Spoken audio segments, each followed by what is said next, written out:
Good morning, welcome back. It's Pieter Ferreira from Beck, and I'm here to give you another insight, a sparkling conversation on the effect of dosage to the final wine.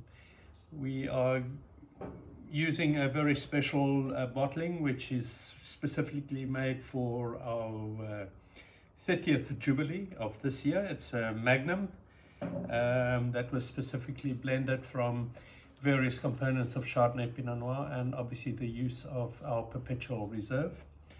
And the effect of dosage is really fascinating. It can go into many detail, and I'd like to just give you a little bit of insight. You would notice in front of me that the colors of the various dosages that we would look at as a winemaking team all vary in color.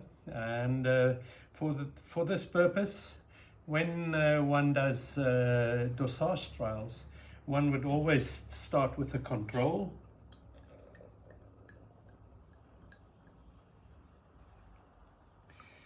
And then I have just marked the glass to take 100 mils, because 100 mils also equates to what we can do in the laboratory. It's 100 millimeter of volume, because it makes it easier for us as winemakers when we use a pipette and we drop in the amount of dosage, that we can calculate that back to the bottle size we are going to fill with some dosage. So if you allow me just to do this.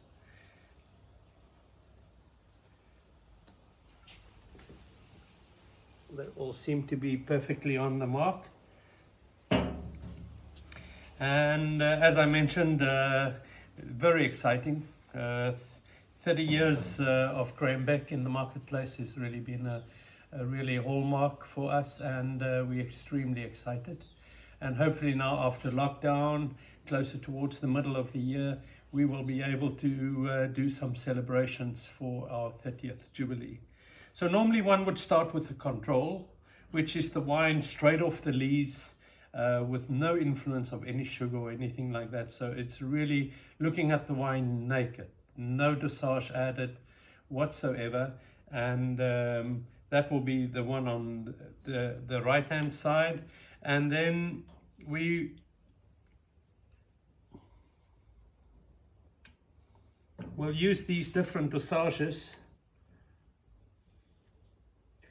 and add what we would like to see in the final wine. So I'll just do all of that.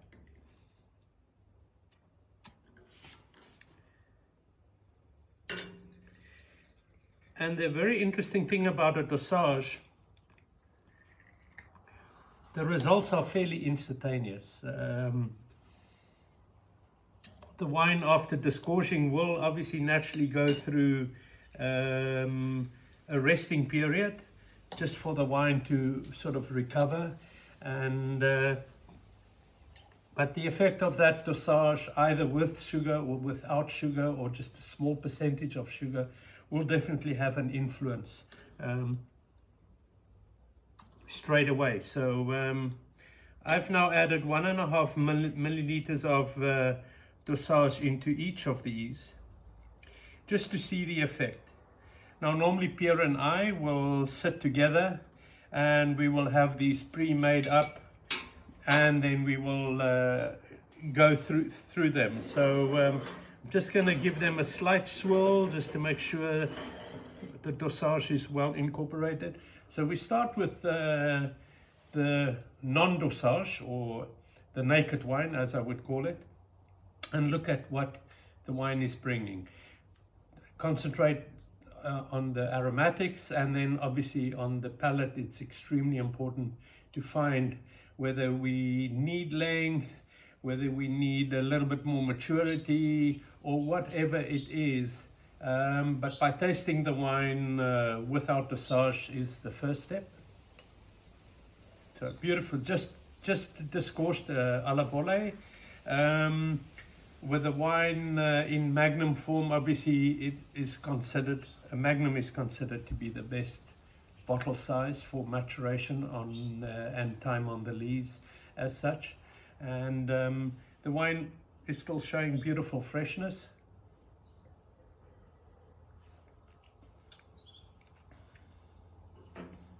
And on the palate, beautifully, whatever we smell on the nose is definitely well supported on the palate. It's really interesting. But let's have a look what we have. We have what we call our Brut Dosage. As this is also a blend of Chardonnay and Pinot Noir, we don't want to take too much away from the characteristics of what we have in the bottle. So that base is also a base of what we use for our non-vintages, which is always a blend of Chardonnay and Pinot Noir, which is more or less the same wine that we just decant and use that as a volume to make up the wine. That wine will have the equivalent of around 8 grams of sugar, pro rata. And immediately you can get a little bit more of like a honeysuckle aromatic. Obviously, I think that is coming from a little bit of the extra sugar.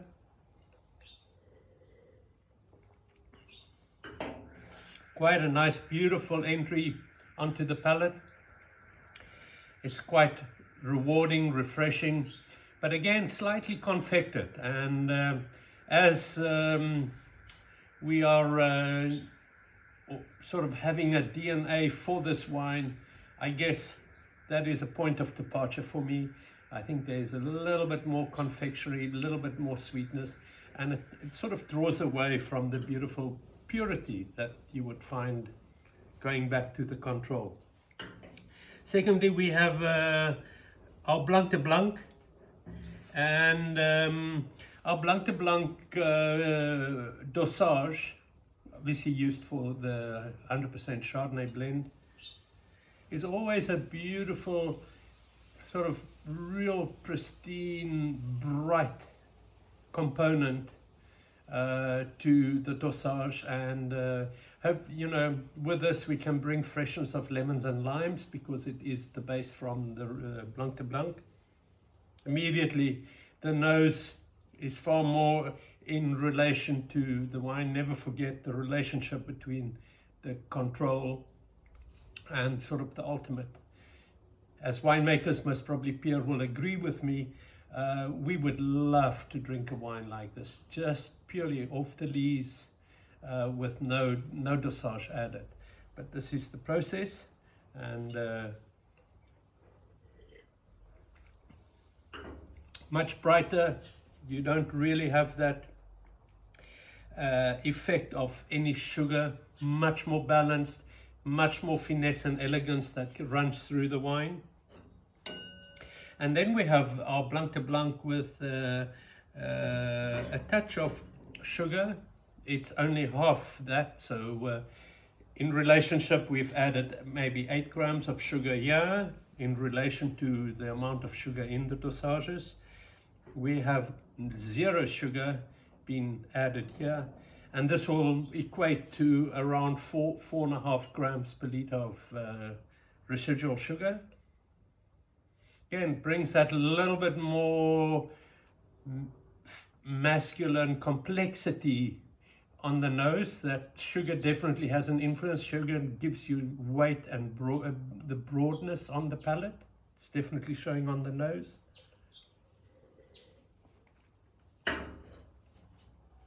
Quite voluptuous, rich, fills and coats the palate, which is really getting the taste buds to go. Something that really excites me. I think it really shows beautifully in that. And as it's most probably fitting, the last one we're trying, you can see also in the color of the reserve wine, which is our perpetual reserve, which really goes back 30 years. You know, when we started, I always knew that we had to have some components of every year that we can take into a reserve selection that we can use to obviously keep the consistency and continuity going. It is no use to be fresh The one year a little bit more rich and heavy, and then sort of tutti frutti. Those things doesn't last with the consumer. It's about the consistency and the continuity of that style that keeps the consumer happy and with you for a longer journey in terms of a brand. So again, this is just the reserve wine, also no sugar added, and let's see what this brings to the wine. Purely by color, that little darker hue doesn't really influence the color as much, so I'm expecting most probably something to show on the palate. On the nose, definitely a little bit more of that more brioche, more matured flavors. It's moving from citrus to a little bit more of the citrus,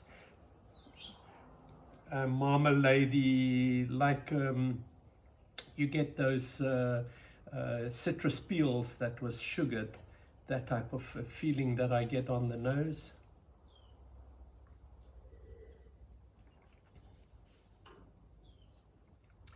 Voluptuous, long-living, fills the palate. You still have that juicy element, although it's much richer. And again, you know, going back to the ones that had a little bit of sugar, I really think this wine, as it is for now, doesn't really need the sugar element. It definitely is much more influenced by the sort of lime zest from the Blanc de Blanc base wine that we use for the dosage.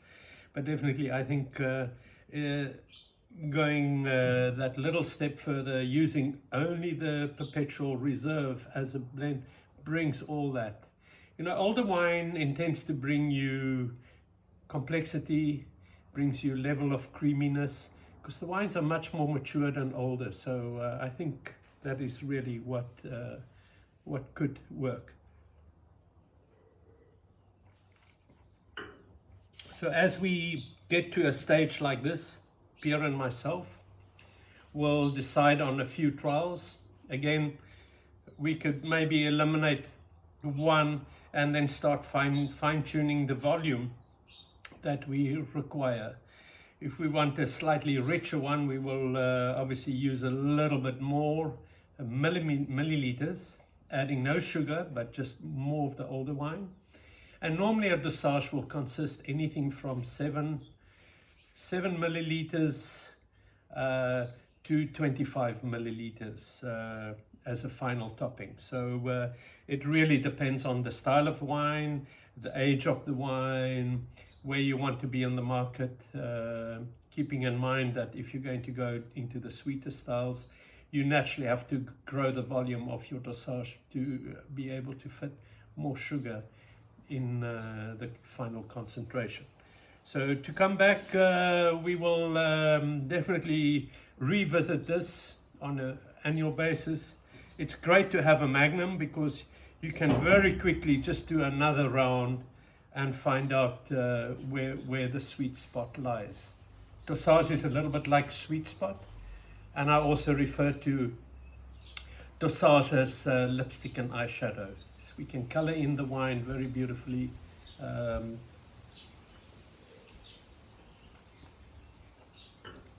I love this cuvee that we have for the 30th Jubilee, just as it is. But I do feel that that older wine definitely brings much more richness. It's like a texture, comes right to the back of the palate. Again, no sugar added, but just the influence of the older wine. And my other favorite that I would select for a next tasting is the straight Blanc de Blanc with no sugar added. I think between those two, we can now see if we're adding a little bit more volume, even a little bit of less volume, is how does it relate to the control. So in a dosage trial, it is important to have the reference as it is right now after disgorgement, and then the influences. We will then go up and make full bottles, put the final cork on it, and we will normally taste that 1 week later, and then another 2 weeks, and then by the end of the month we will have a very good idea of how well the dosage has married into the wine. So it's always great fun. It's great to have you with us. Again, stay safe. Level 4 is arriving very soon, but yeah, I urge you to stay safe. And as we do say at Graham Beck, celebrate what matters, and yeah, have a wonderful day. Thank you very much.